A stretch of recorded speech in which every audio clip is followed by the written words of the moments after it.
Bonjour, I was just wondering, en français, donc excusez-moi. Ah, on peut le faire en anglais. Non, non, non, on va le faire en français. Bonjour tout le monde. Donc, de nouveau, un épisode de cette série d'interviews que je fais depuis maintenant 2018, des interviews où on entend des femmes, on entend des femmes parler de leur parcours individuel. L'objectif étant, et l'idée derrière ça étant que chaque parcours individuel de femme peut inspirer d'autres parcours individuels de femmes, parce que tout autant qu'on est, on peut inspirer d'autres et on peut avoir besoin d'être inspiré de temps en temps. Donc c'est vraiment un projet qui a pour base le partage et la solidarité. Et puis cette notion de sororité peut-être aussi qui se développe bien dans ce 21e siècle. Donc aujourd'hui, j'ai le grand plaisir d'accueillir Judith Stardust. Merci beaucoup Judith d'être là aujourd'hui. Merci. Et Judith, tu vas nous parler d'un accomplissement à la fois personnel et professionnel, parce que je ne sais pas si on peut séparer les uns des autres. Donc, est-ce que tu peux... Donc, tu es ostéopathe au jour d'aujourd'hui. Et est-ce que... Oh, il y a un sifflement, je ne sais pas si ça vient de ton C'était ordinateur. mon téléphone portable qui a probablement sonné parce que j'ai reçu un message. Je suis désolée. D'accord, c'est pas grave.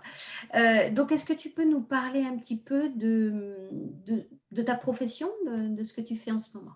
Bien sûr. Alors, je suis ostéopathe. Je me suis qualifiée en 2012. Ouais. Et c'est une profession qui est extrêmement enrichissante, qui peut être parfois assez difficile. On se pose beaucoup de questions, surtout au début. Plus l'expérience vient, plus on est capable, enfin, comme dans beaucoup de métiers, évidemment. C'est une profession où on est assez solitaire aussi, parce que, à moins de travailler dans un cabinet avec plusieurs personnes, moi je travaille toute seule depuis le Covid, puisque la personne avec qui je travaillais a pris sa retraite. Donc les seules personnes que je vois sont les patients.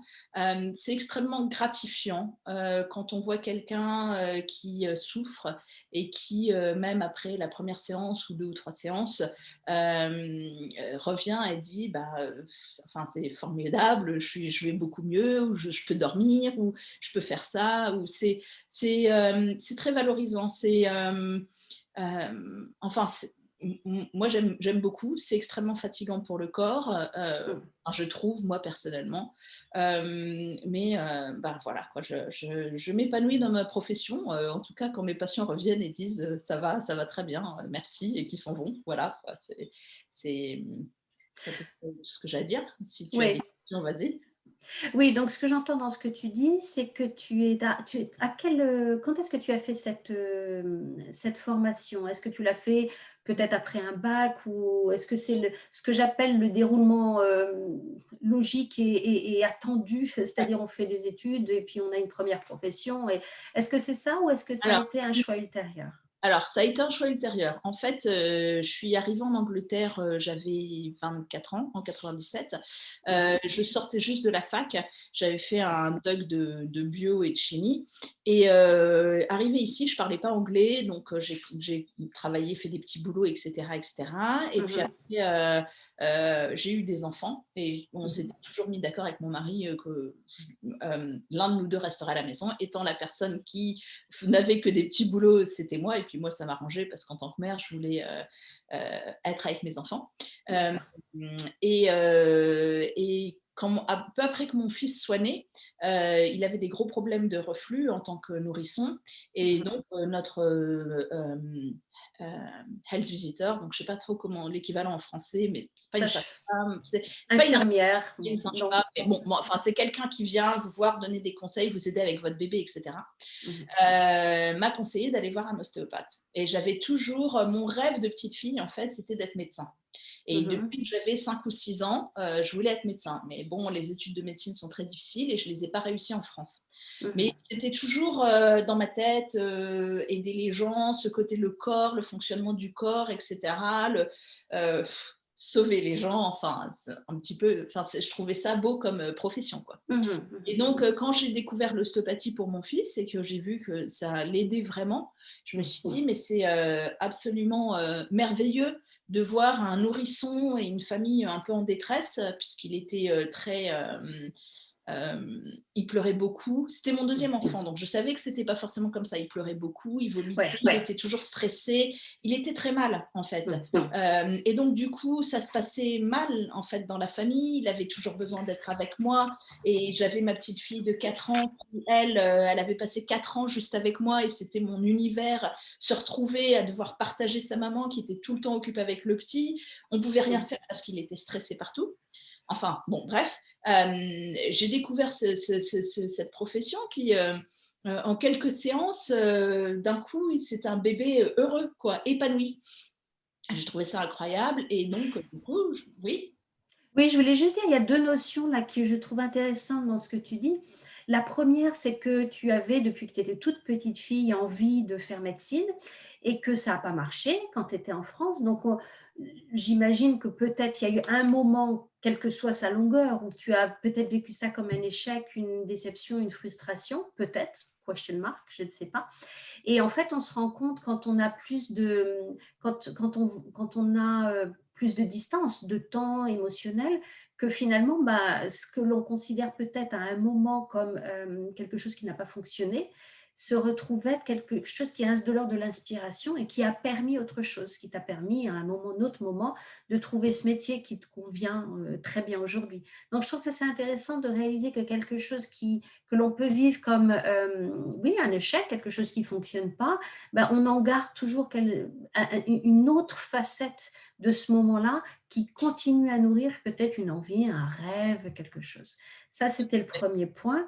Et le deuxième point, je trouvais très intéressant que tu dises que la difficulté que ton bébé avait, ton petit garçon avait à ce moment-là, ce reflux, avait une implication sur bah, ton premier enfant, ta petite fille, et sur tout le fonctionnement de la famille. Oui. Et ça, je trouve, on sort un petit peu du cadre de cette interview, et on va y revenir tout de suite, mais je voulais le noter parce que ça, on peut tous l'entendre. Quand un des éléments d'un système, on parle de systémie là, va pas très bien pour X raisons, là c'était purement organique, et bien tout le système en vit aussi les vagues. Voilà. Ouais. Excuse-moi, je t'ai interrompu. C'est pas grave, c'est pas grave.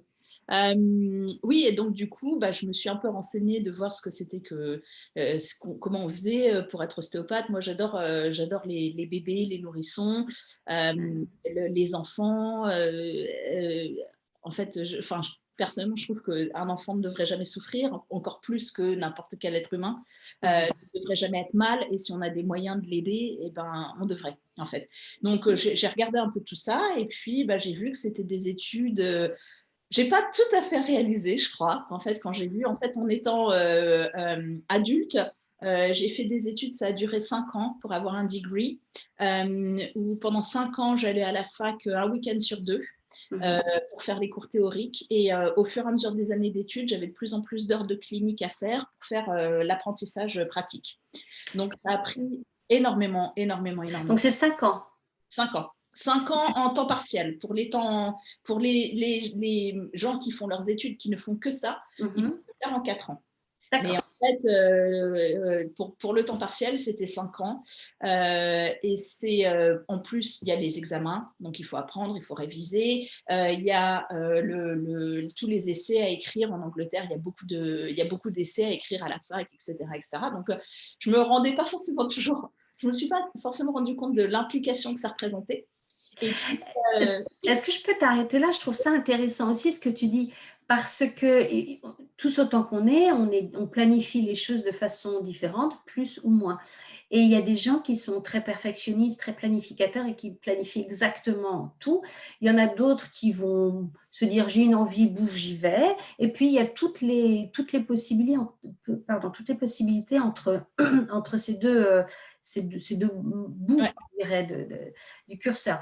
Et toi, ce que j'entends, c'est que tu avais cette envie, cette évidence qui est venue, une envie de petite fille, et puis se rendre compte que cette profession avait eu un impact sur ton fils et sur la famille. Et puis tu dis, j'avais pas réalisé à quel point. Et on peut aussi se dire, bah, c'est peut-être pas plus mal de pas toujours réaliser, parce que si on va jusqu'à avoir ce fantasme de tout vouloir connaître, tout vouloir comprendre, tout vouloir savoir, est-ce qu'on passerait le pas? Alors, si j'avais su, je n'aurais jamais fait ça. Donc je ne serais pas là où je suis aujourd'hui. Mais en fait, pour moi, ce qui a, compliqué les choses, en fait, c'est que mes parents ont toujours été, très présents auprès de leurs 3 filles. On est 3 sœurs. Mmh. Et juste au moment où j'ai commencé la fac, donc mon fils avait 6 mois, Mmh. ma petite fille avait 4 ans et demi et mes parents m'avaient dit ma maman, notamment ma maman ne travaillait pas, mon père travaillait à l'étranger en expatriation et cetera. Donc ma maman était souvent en France ou venait souvent passer du temps avec moi, m'avait dit: «Bah, je viendrai par groupe de mois, 1 mois ou 2 mois, je viendrai, je m'occuperai, je ferai les courses, je m'occuperai des enfants, je ferai à manger. Mmh. Puis toi, tu peux te consacrer ces temps-là à tes études, surtout en période d'examen, etc.» Et en fait, mes 2 parents sont tombés malades. Juste quand j'ai commencé la fac, mon père a été diagnostiqué avec un cancer et ma mère, on ne savait pas trop ce qu'elle avait, mais elle avait une syringomyélie, qui est une maladie du système nerveux, et des gros problèmes d'arthrose qui se sont empirés, donc ils n'ont pas pu m'aider. Et Mmh. donc, Mmh. je me suis retrouvée à devoir gérer avec mon mari qui s'occupait des enfants, à devoir mettre mes enfants chez une nourrice qui était quelque chose qui m'arrachait le cœur. Pour moi, c'était quelque chose de très dur à faire. Bon, je Mmh. me suis habituée évidemment avec le temps, mais ces études, quand je les ai commencées, le deal quand j'ai commencé mes études n'a pas été le même que quand j'ai dû continuer. Et donc, c'était vraiment challenging parce que quand j'étais en troisième année, mon père, ses médecins ont dit qu'il n'y avait plus d'espoir, ils ont arrêté les traitements et il était en soins palliatifs. Mmh. Donc, en plus de mes études d'aller à la fac et de ma jeune famille, et ben, j'ai trouvé du temps pour aller voir mon papa. Mmh. Et à un moment donné, j'en ai voulu à mes études, beaucoup. J'étais trop loin quelque part pour arrêter. Pour les mettre en attente, j'aurais jamais repris. Et là, mon mari, dans un sens, il a été quelque part dur, mais il a dit, de toute façon, on a payé tant, parce que c'est évidemment très cher, etc. On a payé autant, il faut que tu continues de toute façon, etc. Et en fait, grâce à lui, quelque part, puisqu'il a été dur comme ça, j'ai continué. Mais j'en ai voulu à mes études et avec le recul, je me dis, j'en ai voulu à mes études parce que ça me prenait du temps, je ne pouvais pas être avec mon père tout le temps, Mmh. être avec ma maman, etc. Et en fin de compte, je me suis rendu compte que heureusement que c'est à mes études que j'en ai voulu, parce que sinon ça aurait été à ma famille, à mes enfants, qui m'empêchaient d'aller voir mon père parce que ma fille était scolarisée. Et puis ma vie, elle était en Angleterre, elle n'était pas en Mmh. France. Mmh. Et quand j'étais avec mes enfants, quand j'allais voir mes parents seuls, c'était pas du tout la même chose que quand j'allais les voir avec mes enfants qui étaient en bas âge, etc., etc. Donc, en fin de compte, c'est très compliqué parce que beaucoup de sentiments sont mélangés en fait. Ouais. On est content de faire ce qu'on fait, on en veut à ce qu'on fait. Mais je me dis en fait, je préfère en avoir voulu à mes études, etc., qu'en avoir voulu à ma famille qui me retenait en Angleterre en fait. Mmh. Et puis voilà. Bon, bon, mon père est décédé l'été entre ma troisième et ma quatrième année, donc ça a été un peu difficile. Mais j'ai continué et puis je me souviens du jour de ma graduation. Donc en Angleterre, il y a forcément la graduation ceremony. Et là, mes enfants, ils avaient, forcément, mon fils avait 5 ans et ma fille avait 9 ans, 8 ans, 9 ans, quelque chose comme ça.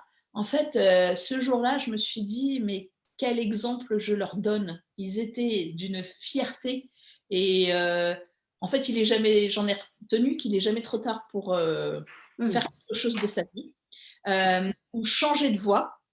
On peut toujours tout faire et puis tout ce qu'on fait, ça peut, selon comment on le prend, ça donne une leçon aux autres et notamment à ses enfants. En tant que maman, j'estime que je pense que je leur ai donné un exemple incroyable. Alors j'aime pas dire ça parce que j'aime pas parler de moi, de m'encenser, etc.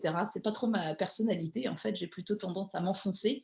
Mais je crois que je leur ai donné un exemple de courage et de travailler dur incroyable.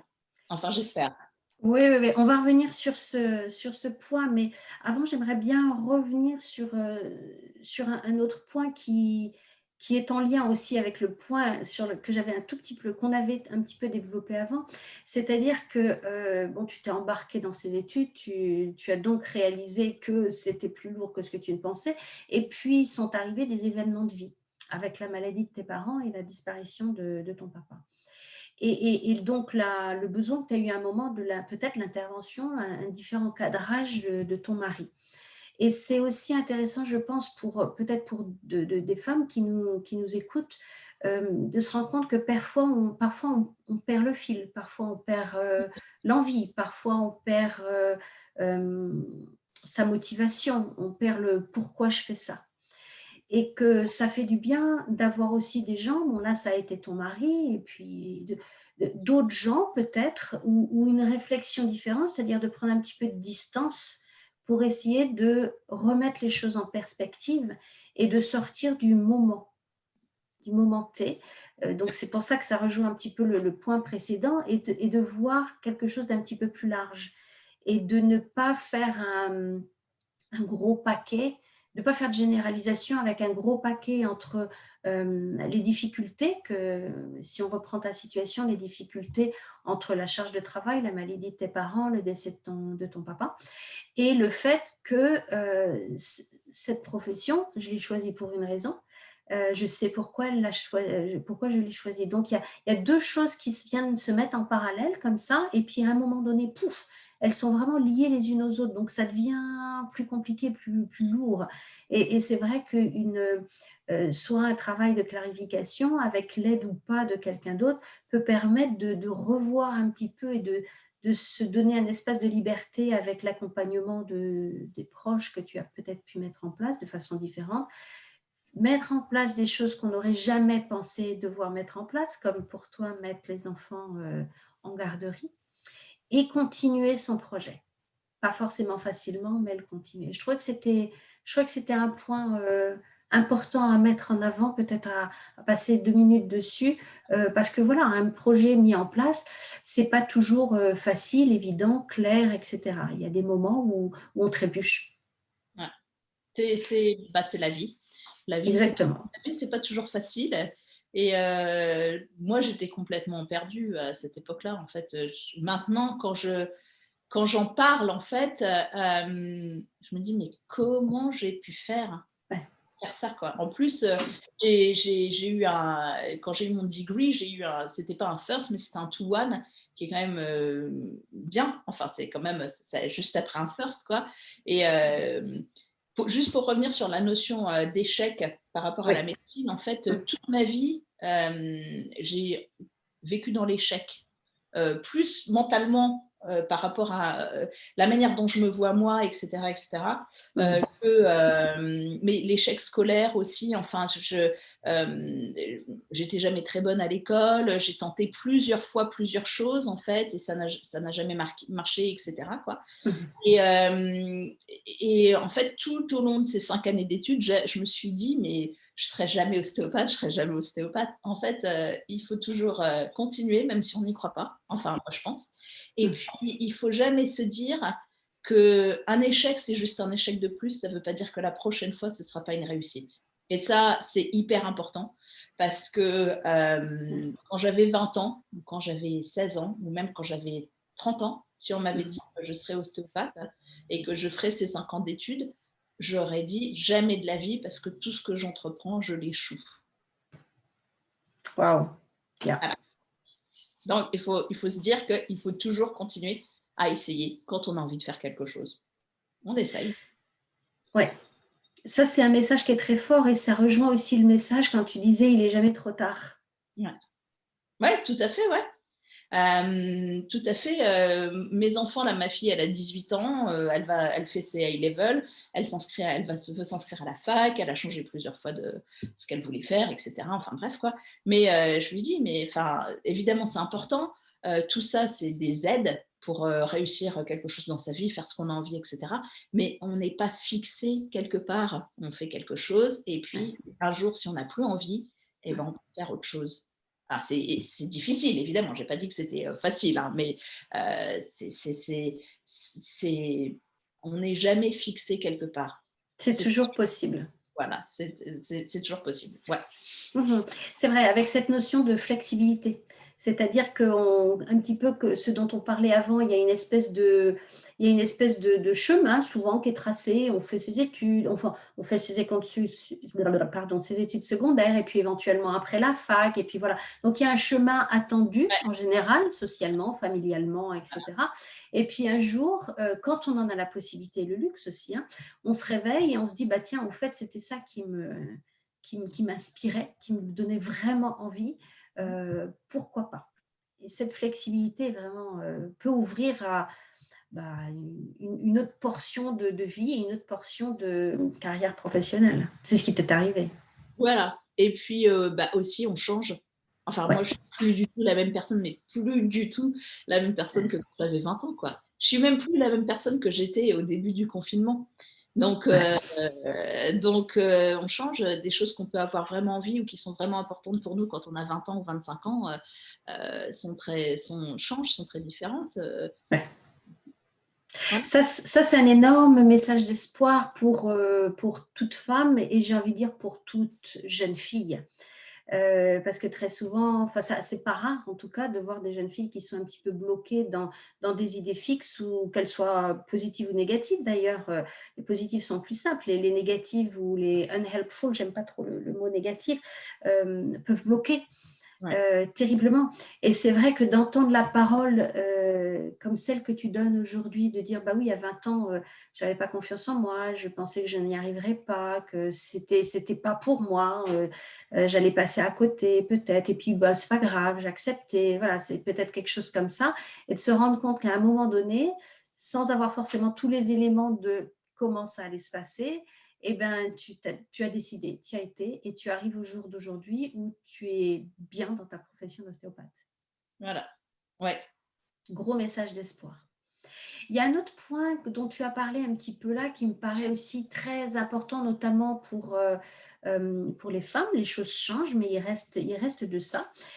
C'est le fait d'accepter de se mettre un petit peu en avant par rapport peut-être aux autres gens de la famille ou par rapport à ce qu'on avait l'habitude de faire avant, la façon dont on réagissait avant. Et puis un jour, on se dit, bon, bah, à partir de maintenant, voilà, j'ai pris telle décision. Donc cette décision de se mettre en avant ou de mettre en œuvre une envie, un rêve.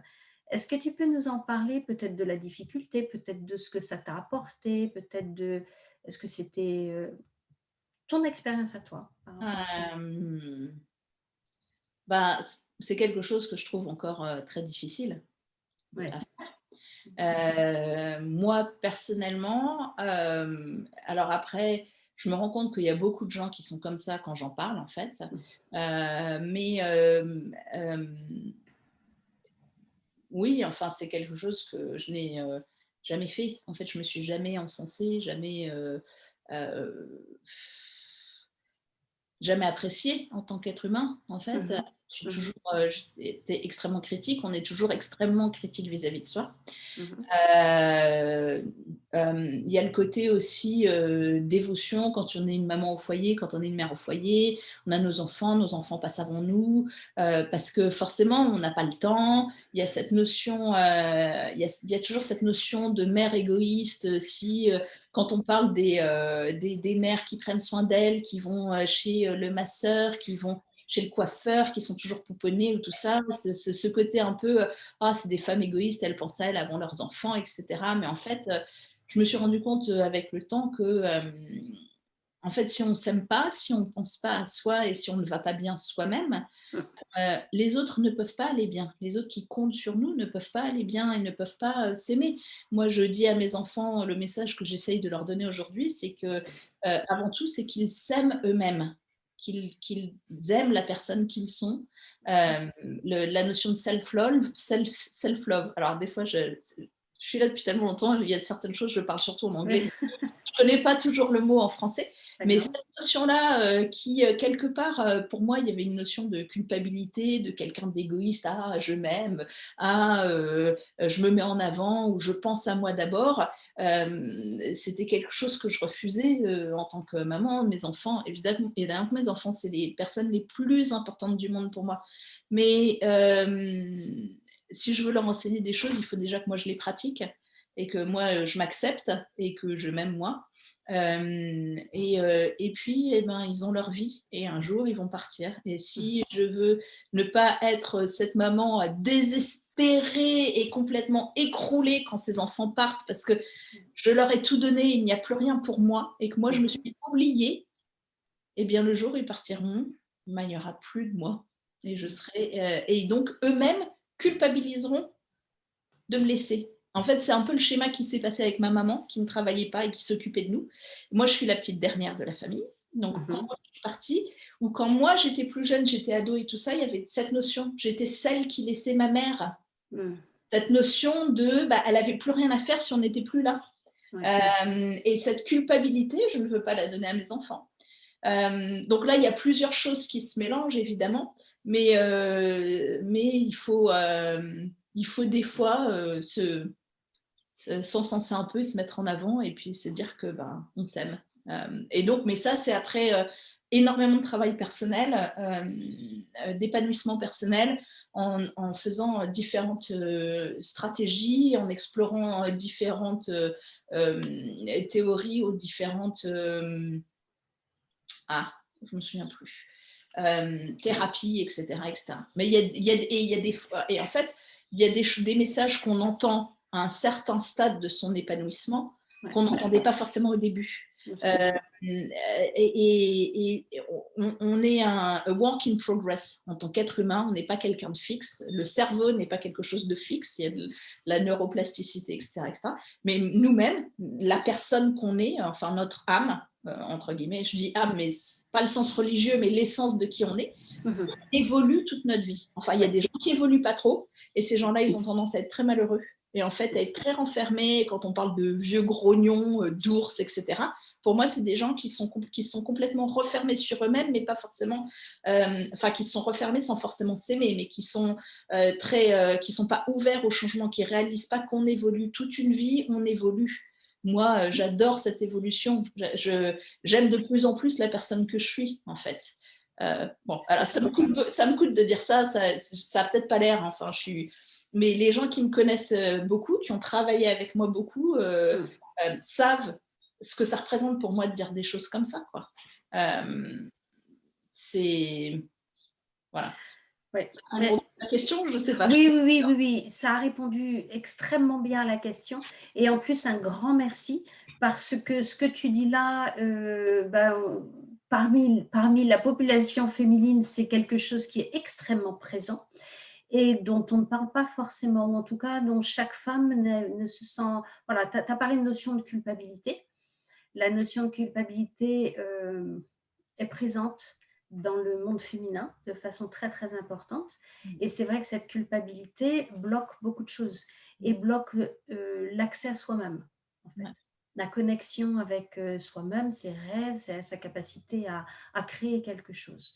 La création et la flexibilité, comme tu le dis très, très bien, c'est ça qui permet... cette flexibilité est là tout au long de la vie et c'est ça qui permet de faire ce que tu as fait, c'est-à-dire de passer les obstacles et d'arriver à un moment où il y a cette reconnaissance de ta famille, de ton mari, de tes enfants, cette fierté.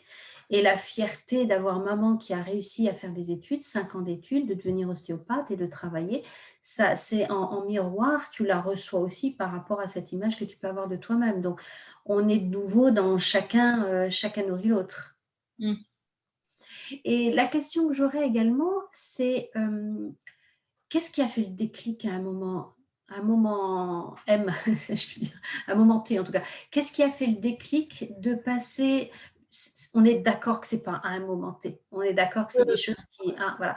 Mais qu'est-ce qui a permis, si tu as la réponse et si tu as envie de la partager, de justement passer à quelque chose qui était plus de l'ordre de l'acceptance de peu de mouvements, ou en tout cas d'un mouvement vers les autres,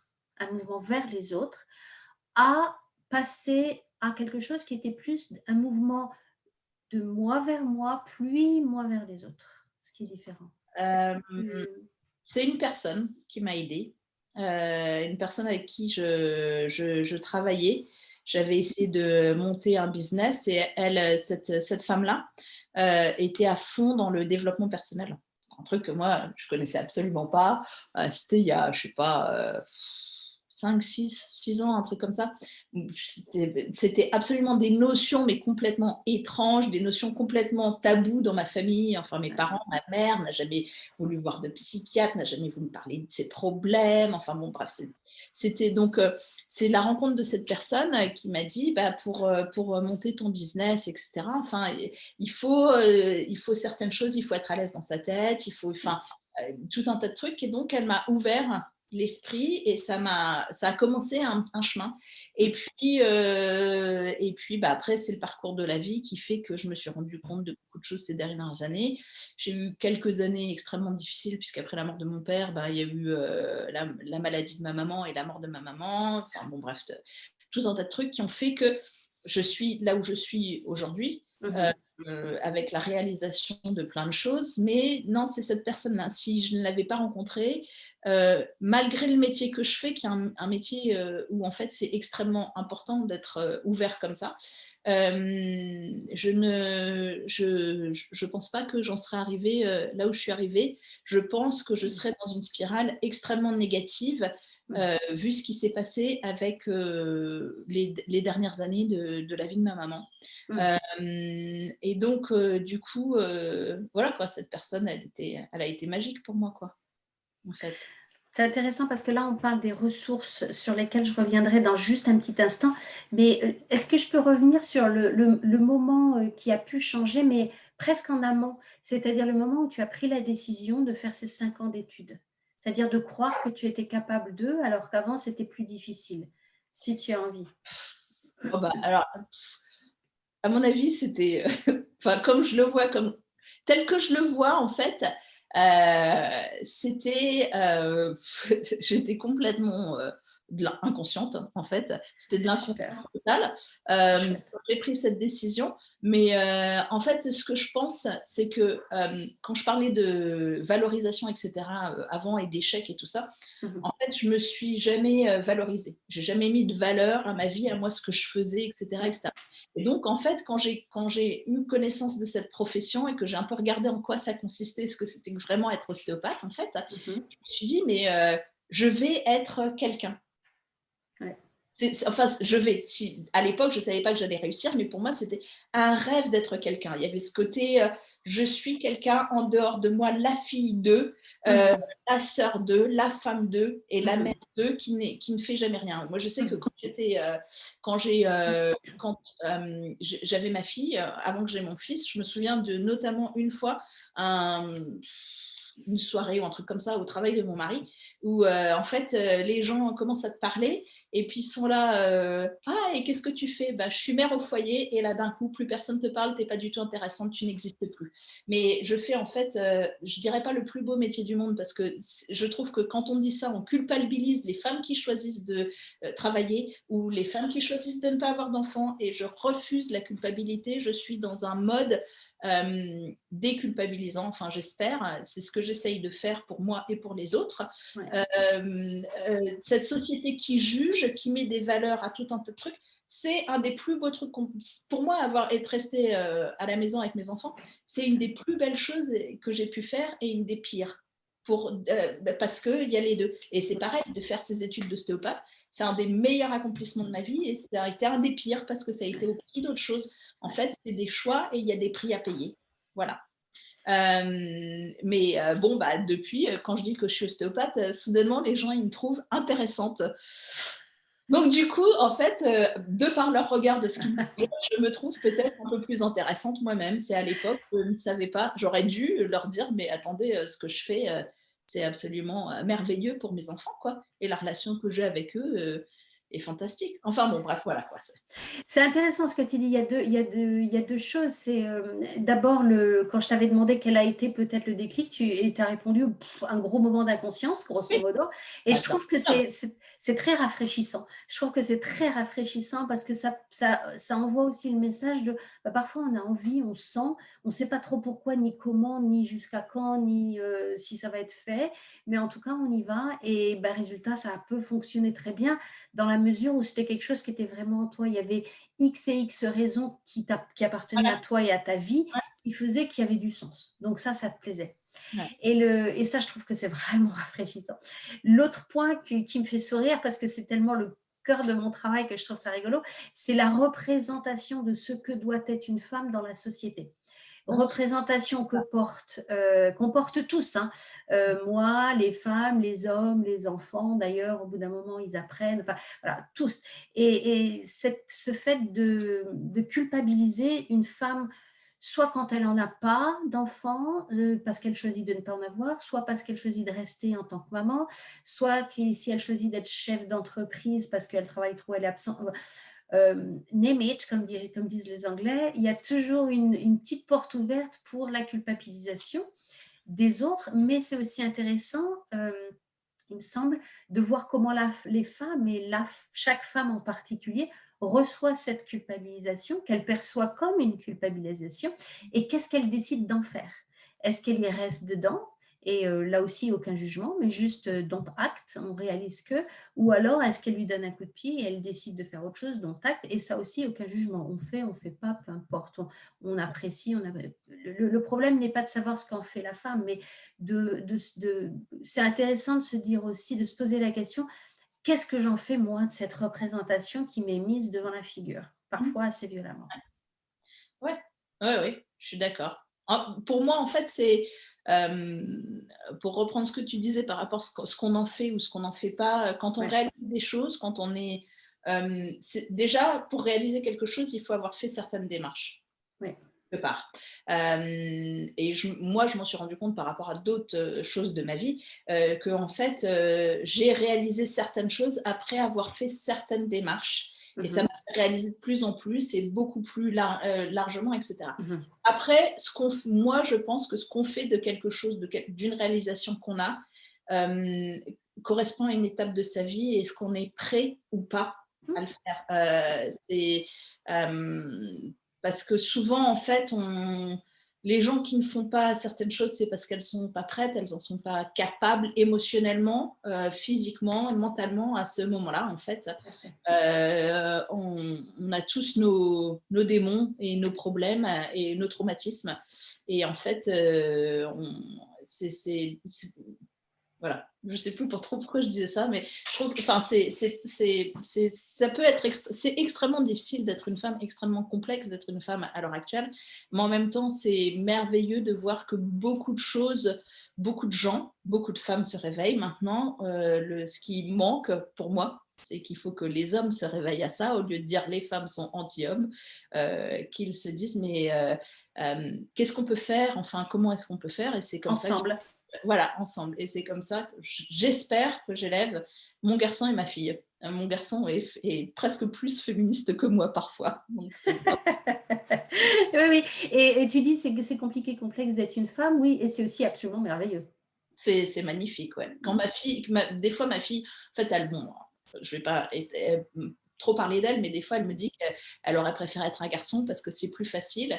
Et en fait, au jour d'aujourd'hui, exactement après toutes les démarches que j'ai fait dans ma vie, j'embrace, I embrace of being a woman, and it's absolutely amazing, fantastic and beautiful. Yeah, absolument, absolument.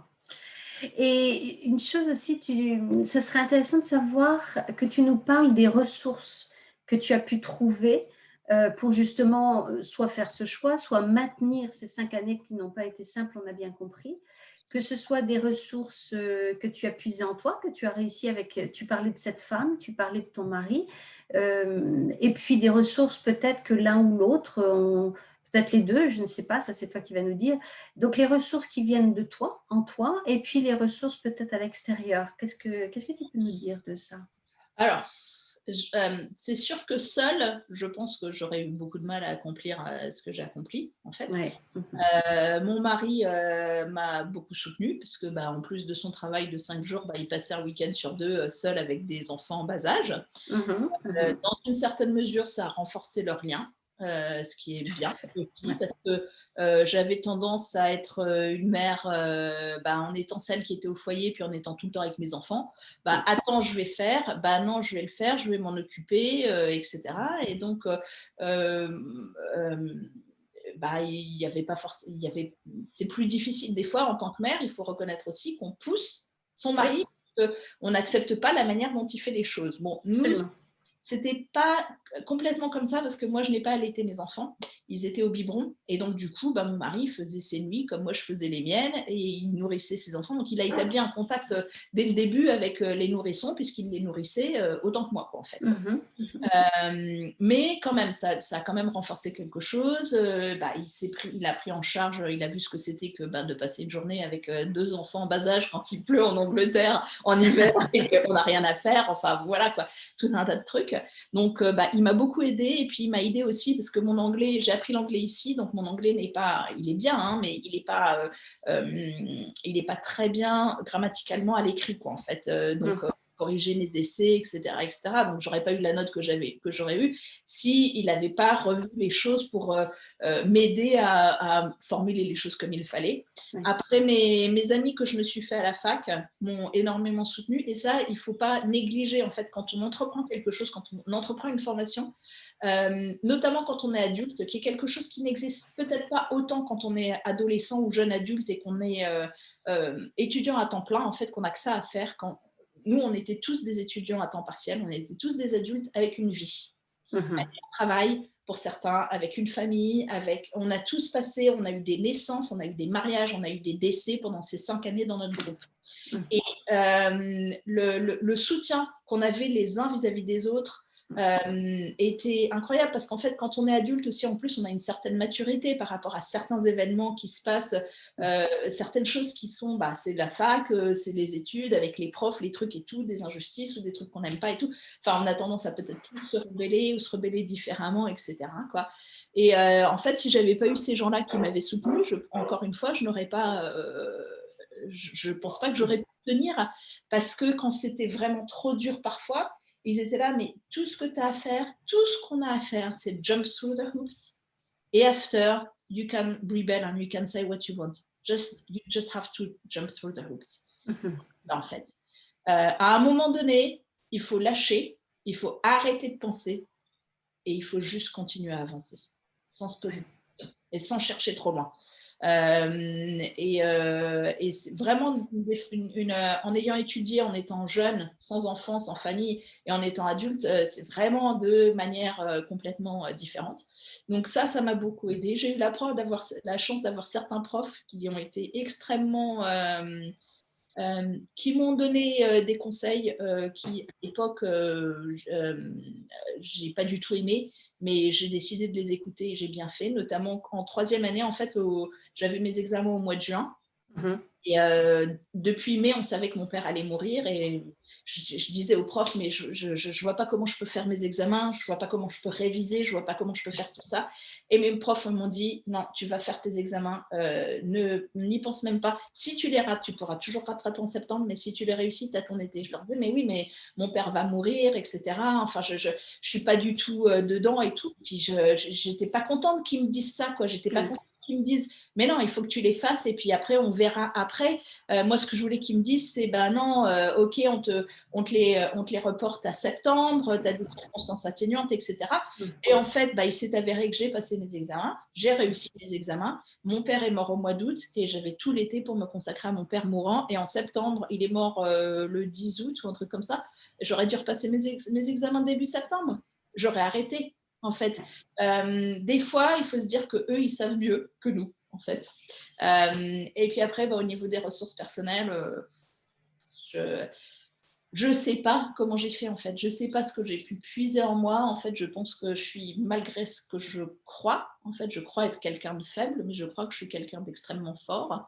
Mes parents étaient... les deux étaient très faibles et très forts en même temps. On a une histoire de famille un peu compliquée, mais je crois que en fait, ils nous ont montré la force personnelle. Enfin, ou alors c'est qu'on en a tous, mais qu'on ne sait pas forcément. Et des fois, c'est quand on est mis face aux épreuves les plus incroyables qu'on puisse imaginer. On trouve cette force sans même le réaliser, en fait. Moi étant la petite dernière et vu la famille que j'avais, en fait, mes parents n'ont jamais coupé le cordon et les 3 sœurs n'ont jamais coupé le cordon. Donc, en fait, pour moi, survivre sans mon père et puis après, imaginer de survivre sans ma mère, c'était quelque chose que je n'aurais jamais cru possible. Et après la mort de mon père, il y a eu des jours qui étaient tellement durs que j'aurais préféré mourir, en fait, tellement c'était dur de vivre sans lui. Mais on continue, en fait. Enfin, j'ai eu la chance de pas... Parce que je pense qu'il y a des gens qui n'arrivent pas à continuer. Moi, je ne sais pas ce qui m'a fait continuer. Je ne pourrais pas dire, je sais pas. Encore une fois, pour déculpabiliser les gens qui n'y arrivent pas ou tout ça, moi, je ne suis pas du tout dans cet état d'esprit de « Ah, les gens forts, si tu es gros, tu n'as qu'à faire un régime. Ah, les gens qui n'y arrivent pas ci et les gens qui n'arrivent pas ça, c'est parce qu'ils sont faibles. » On est comme on est. On n'a pas tous les Oui.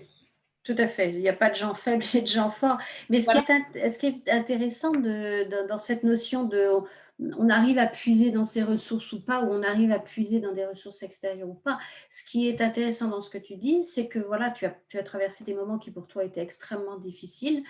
Il y a eu des ressources extérieures, que ce soit ton mari, que ce soit cette femme dont tu parles que tu as rencontrée, ou que ce soit tes collègues étudiants, ou que ce soit tes profs, et puis peut-être d'autres gens, je ne sais pas. En tout cas, ces gens-là, tu les as nommés et tu as accepté qu'ils pouvaient t'apporter une aide. C'est-à-dire, tu disais tout à l'heure, on accepte que parfois l'autre sait mieux que soi-même. Ouais. Je ne sais pas si l'autre sait mieux, mais en tout cas, c'est la capacité d'accepter que l'autre donne une direction au moment où on ne sait pas à nous-mêmes poser une direction. Oui. Donc, ça, je trouve que c'est très important de réaliser que quand on est dans la galère, il y a des gens autour de nous.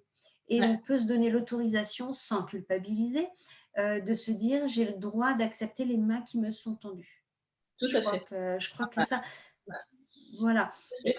Et après, il y avait... Pardon, tu voulais rajouter autre chose? Non, juste j'acquiesçais complètement parce que je suis tout à fait d'accord avec ça. En fait, on est en tant qu'être humain, on est des gens on s'est développé en tant qu'être humain dans l'histoire de l'humanité parce qu'on était ensemble. Tout à fait. La collaboration plutôt que la compétition. Ouais. Et après, on parlait des ressources intérieures, comment on va les chercher. Bon, ça, c'est aussi la résilience, tout ça, c'est des choses qui sont maintenant de plus en plus connues. Et c'est vrai que le contact avec l'autre et le fait d'accepter l'aide de l'autre permet d'aller trouver ses propres ressources aussi. Et tu disais, on ne réalise ses ressources que quand finalement on en a besoin. C'est ça que tu disais. J'ai traversé des moments difficiles et en fait, je me suis rendu compte que j'arrivais à, mine de rien, non seulement à survivre, mais à gérer pas si mal que ça, même si ça a été compliqué et qu'il y a eu des hauts et des bas, j'ai réussi à gérer la situation. Donc, en fait, c'est ça, c'est qu'en eau dormante, il y a potentiellement des capacités et le jour où on en a besoin, elles atteignent un petit peu plus la surface. Mais comme tu dis, les gens forts et les gens faibles, c'est une définition que je ne reconnais pas non plus, parce que je ne sais pas ce que c'est la faiblesse, je ne sais pas ce que c'est la force. En tout cas, il y a des moments où on arrive à atteindre ses ressources et des moments où on n'y arrive pas. Tout à fait. Tout simplement. Exactement. Et une des questions fil rouge, est-ce que le fait d'être une femme t'a aidé dans cette démarche de devenir ostéopathe? Est-ce que ça a été un frein ou est-ce que ça a été totalement neutre? C'est extrêmement intéressant pour moi parce que de revisiter tout ça, parce qu'en fait, il n'y a que pas si longtemps que ça, en fin de compte, que je me suis ouverte au féminisme, enfin au vrai problème, que je comprends, enfin je continue à m'instruire, etc., etc. Donc ça fait, je sais pas, 2-3 ans, quelque chose comme ça. Et donc avant, j'ai jamais pensé j'ai jamais réfléchi au fait que que d'être une femme, ça me bloquait ou pas. Non pas parce que j'étais suffisamment forte et suffisamment épanouie pour me dire que ça ne m'empêcherait pas de rien. J'étais pas du tout dans cette mentalité-là, mais j'étais simplement dans une mentalité complètement patriarcale qui acceptait sans se poser de questions, en fait. Une vue, une représentation. Bon, mon père n'était pas du tout machiste, mais bon, bah, il avait quand même une femme au foyer qui s'occupait de lui et il râlait si elle avait pas fait les lessives à temps. Enfin, voilà, les choses comme ça. Il avait d'autres côtés très bien. Il nous a jamais, en tant que fille, il avait 3 filles, il nous a jamais limité. Il a toujours voulu qu'on fasse des études, il a toujours, enfin, il y avait toujours tout ça. Mais en même temps, que ce soit lui ou ma mère, ne nous ont jamais, je dirais, appris l'importance de l'indépendance. L'indépendance financière, l'indépendance. Ils voulaient qu'on fasse des études. Bon, à l'époque, on les a pas forcément. Enfin, moi, en tout cas, je les ai pas forcément réussi. Je me suis mariée très jeune. J'ai rencontré mon mari. Je me suis mariée à 23 ans. Je suis partie avec lui. J'ai pas travaillé. Enfin, tout un tas de trucs. Voilà quoi. Mais je pense qu'en fait, dans l'esprit de mes parents, c'était on sera toujours là pour vous parce qu'ils m'ont toujours dit, de toute façon, tous les nous, enfin, quelque part, ils nous auraient assumé. J'avais cette chance-là, ils nous auraient assumé financièrement, on aurait habité avec eux jusqu'à la fin des temps. Enfin, c'était pas un problème. Donc, ils nous ont pas du tout, enfin, quelque part, il n'y avait pas du tout cette mentalité que moi j'essaye de donner à ma fille et à mon fils aussi, de leur dire soyez indépendants, n'ayez personne qui dépende de vous. Maintenant, si c'est un choix, il faut de dépendre de quelqu'un, il faut avoir assuré ses arrières avant. Et je dis à mon fils, bah, si tu te maries avec une femme ou avec un homme, peu importe, et que cette personne est dépendante de toi financièrement, qu'elle a une profession moins importante que la tienne ou qu'elle n'a pas de revenus, etc., c'est à toi de la pousser pour qu'ils aient leur propre indépendance eux-mêmes, en fait. C'est pas que l'indépendance de mes enfants, c'est l'indépendance des 2 personnes dans le couple, en fait. Donc, quand moi j'ai entrepris ces études d'ostéopathe, je n'étais pas encore dans cette démarche de notion de ce que ça peut être qu'être une femme qui travaille, etc., etc. En tant qu'étudiante, ça n'a pas du tout influencé, je dirais. Je pense pas. Enfin, non, je pense pas. On était quand même dans un environnement où on était, je crois qu'on était un peu plus de femmes que d'hommes. Si des fois il y avait un peu non, ça n'a pas vraiment influencé. En tant qu'étudiants, les profs, etc., nous traitaient pas du tout nous traitaient pas du tout différemment, etc. Maintenant, dans la profession, dans la réalisation de la profession, dans la pratique de la profession, c'est différent. Mais c'est pas que du fait que je suis une femme. Je pense que c'est aussi du fait du chemin de ma vie, de ce que moi j'ai vécu, qui m'a ouvert sur l'esprit sur certaines choses. Sur certains types de patients, mais notamment, en fait, en tant que femme ostéopathe, je trouve que dans la manière dont moi je pratique en fait l'ostéopathie, ça peut des fois être un frein vis-à-vis de certains patients, ou ça peut être un gain. C'est-à-dire que moi, je crois énormément à l'impact de ce qu'on vit sur notre corps, sur notre esprit. Et quand quelqu'un vient me voir, eh ben, il faut que j'adresse ça autant que le reste. Et donc, moi, je ne suis pas du tout dans la douleur, dans le traitement avec la douleur, traiter les gens, leur faire mal, sauf si vraiment je n'ai pas le choix et je leur explique, etc. Je veux qu'ils communiquent avec moi, etc., etc. Je veux qu'ils viennent pour être bien, pas pour être mal ou stressé ou tout ça. Et donc, du coup, j'accroche beaucoup avec des femmes, les jeunes mères qui viennent me voir avec des bébés qui ont des problèmes pour allaiter, qui ont ci ou qui ont vécu une césarienne, donc tout ça. Donc, elles se confient à moi et moi, enfin, j'espère que je peux entendre toutes ces choses-là et leur apporter un espèce de réconfort et d'ouverture d'esprit par rapport à cette fermeture d'esprit qu'on peut avoir des fois parce qu'on imagine que notre accouchement, il aurait dû être comme ça et ça passer comme ça, etc. etc. Ou même même avec certains hommes, du fait que je suis dans la compréhension et non pas juste dans le traitement du problème de l'épaule ou tout ça. Maintenant, il y a certains hommes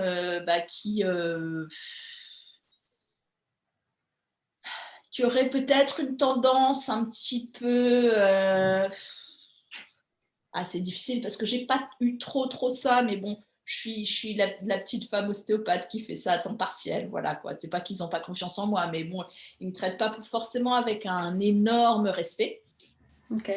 Ils sont pas irrespectueux quand je parle. Oui, j'entends bien. Mais je suis, voilà quoi. Ils me voient quand même ils me voient pas comme une femme professionnelle en fait.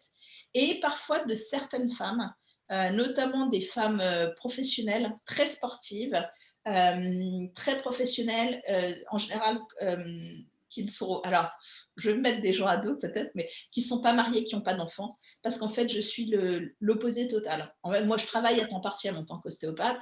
Bah, je parle, enfin, j'ai des enfants, je suis mariée, je travaille à temps partiel, j'ai du surpoids, etc., etc. Donc, je ne suis pas super sportive. Donc, je ne correspond pas du tout à l'image qu'elles se font de la femme professionnelle. Okay. Et donc, ça passe pas toujours parce qu'elles me font pas toujours confiance, en fait. Et ça, je le sens, en fait. Maintenant, j'en suis arrivée à un moment donné où je sens qu'en fait, mon patient va pas me faire confiance. Et je pense que des fois, ça peut faire un clash parce que soit je leur rappelle ce qu'elles auraient pu avoir, mais ce qu'elles ont choisi de pas avoir. En fait, c'est super compliqué d'être une femme de toute façon parce que même si on dit qu'on veut pas d'enfants, on fait le choix de pas avoir d'enfants, bah, des fois, à certains moments de sa vie, on se dit qu'on aurait peut-être aimé, ou je sais pas, ou alors enfin, je sais pas, disons que je suis l'opposé de ce qu'elles sont, et donc des fois, ça passe pas, quoi. Ouais, donc, grosso modo, si j'entends, il n'y a pas eu de problème majeur par le fait d'être une femme, mais de temps en temps, il y a eu de nouveau ce dont on parlait tout à l'heure, à savoir la représentation de ce qu'une femme professionnelle, Ouais, là, dans ce cas-là, est, et ouais. que le jugement peut venir autant d'une femme que d'un homme. Voilà. Oui, oui, tout à fait. En fait, c'est pas que les hommes ou c'est pas que les femmes, hein. C'est les 2. Et je pense que ça, on peut être des fois nos pires ennemis. Tout à fait, oui, oui, absolument. Et la dernière question, enfin l'avant-dernière, pardon, question, Ouais. quelle est cette notion de sororité? Qu'est-ce que ça représente pour toi? Alors encore une fois, comme j'ai dit, il y a pas comme j'ai dit tout à l'heure, je me suis ouvert à tout ça il y a pas très, très, très, très longtemps. Ouais, Pour moi, la notion de sororité, en fait, c'est la connaissance intrinsèque de chaque femme, de savoir que chaque autre femme est sa sœur. Chaque autre femme a vécu, vivra une part de ce qu'on vit. Il y a une espèce de... Il y a une... ouais, il y a quelque chose qui est... c'est compliqué. Je sais, c'est difficile. Ouais, il y a une espèce de connaissance, en fait, euh, d'être capable d'entendre ce que l'autre femme nous dit. Il y a il y a beaucoup en ce moment, il y a beaucoup de discussions à propos des règles et ce que c'est que d'avoir ces règles et tous les problèmes qui sont liés à tout ça et tout ça. Personnellement, je ne connais pas une femme qui a eu pas de problème avec son utérus, ou tout au long de sa vie, on a toutes un problème à un moment donné, quelque chose. Enfin bon, je ne sais pas si je me fais vraiment comprendre. C'est quelque chose que je ressens profondément à l'intérieur, ouais. et que j'ai du mal à exprimer. En fait, De ce que j'entends de ce que tu dis, dis-moi si je me trompe, hein, c'est qu'il y a une espèce d'espace commun qui se partage, qui fait partie de ce que la femme est, si tant est que ça veuille dire quelque chose, parce que comme tu dis, c'est quelque chose qui est complexe à approcher avec dentelle, enfin dentelle, je veux dire, avec finesse en tout cas. ouais, Tu parles de l'utérus, qui est la représentation même de la femme, avec le sang des menstrues, c'est quelque chose qui a un poids énorme dans les sociétés, cette représentation de la capacité à donner la vie. Ça aussi, c'est un petit peu lourd en symbole, que des femmes ont ou n'ont pas, veulent ou ne veulent pas, mais c'est aussi la capacité de laisser cette espèce humaine en vie et non pas de disparaître. Donc il y a de l'ordre, le symbolisme est massif autour de l'utérus. Donc, et tu parles d'espace commun qui serait intéressant de définir, de reconnaissance en fait, c'est ça dont tu parles. C'est ouais. la reconnaissance de soi-même dans l'autre et de l'autre dans soi-même, avec un cadre porté et défini sur le fait d'être une femme. Parce qu'on pourrait aussi parler d'un espace commun avec les hommes, qui est l'humanité, qui est le fait d'être des homo sapiens sapiens. Oui, alors oui, tout à fait. Mais je pense qu'en fait, peut-être que ça existe chez les hommes et qu'ils n'ont pas encore découvert, certainement que ça existe, cette espèce de ressentiment ressentiment pas le côté négatif, mais de ce qu'on sent intérieurement, mais qu'ils n'ont pas encore, entre guillemets, la majorité des hommes l'ont pas encore découvert, c'est pas médiatisé, c'est pas tout ça, exprimer leurs sentiments, etc., etc. Mais le fait d'être une femme, comme quand je disais tous les problèmes d'utérus, mais c'est tous les problèmes enfin, alors je veux pas parler, c'est pas pour parler d'agression sexuelle ou etc., mais quelle femme n'a pas été sexualisée jeune, n'a pas eu un homme qui lui a fait au moins juste que siffler dans la rue, tout ça, c'est des choses qui sont tellement liées aux femmes que les hommes ne comprennent pas, ne voient pas, ne réalisent pas. Quand on essaye de montrer aux hommes, on ne peut pas comprendre ce que c'est qu'être d'être une femme si on n'est pas une femme. Alors évidemment, les hommes pourraient dire que c'est la même chose pour eux, sauf qu'ils ont moins de problèmes, ils ont des problèmes différents. Moins de problèmes, je ne sais pas, parce que bon, ils ont quand même des problèmes, mais il y a des choses qui nous lient, quoi, de ce que tu disais, de tous ces symboles qui sont forts et qui font que par la souffrance, la douleur et ce qu'on vit dans notre corps, d'être une femme, ça nous rapproche. Demain, n'importe quelle femme que je ne connais pas dans la rue qui m'arrête pour me demander si je n'ai pas une serviette hygiénique dans mon sac, je vais forcément tout faire pour lui en donner ou aller lui en acheter. Enfin, on a tous ces vécus, quoi, en fait, de tout ce que ça représente, quoi.